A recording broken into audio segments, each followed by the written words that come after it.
Thanks for tuning in for another Essential RC flight test, and we have here the Volantex Sport Cub 500 from our friends at banggood.com. So again, this is one of those all in the box, everything that you need to fly, less the double A's that you put inside the transmitter. So comes with the plane, the flight battery, the recharger, USB recharger that you plug into your laptop or your desktop PC for the USB port to recharge that battery, and your transmitter, which has 3 modes: beginner, mid and expert. I suggest even if you are an expert that you try on mid mode. Mid and beginner will not let you roll inverted, whereas expert will. But we've noticed they are quite sensitive on the sticks when you are in expert mode, so start off in mid mode at most to start off with. There we go. So let's get it in the air, let's see how it flies.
So flying a tight space, you're inevitably going to fly into something, but no harm done.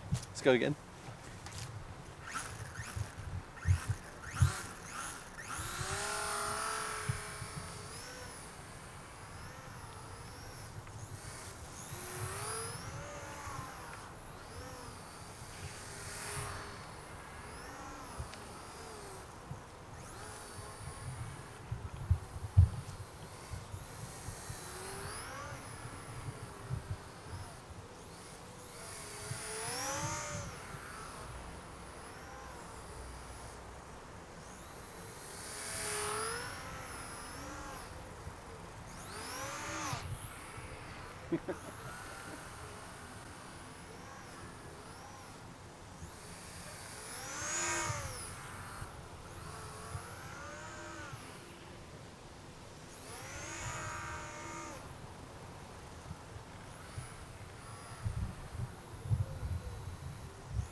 There you go.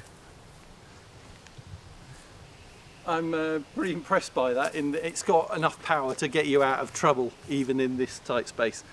So look that up. That's the Sport Cub 500. This version notably has ailerons, and there is another version that does not and just has rudder. So this will certainly be more agile, and I actually switched into expert mode there, so I had absolutely full control in this tight space, because in mid and certainly beginner mode you get the limitation on the roll. So if you're in a tight space, it's kind of absolutely essential to use expert mode, but it worked really well, a lot of fun. So thanks for watching this Essential RC flight test. The link for this is in the video description and the pinned comment, so please look it up, and I think you'll be surprised at the price. But thanks very much for watching this one. Thanks to Harry on camera, and we'll see you for the next one.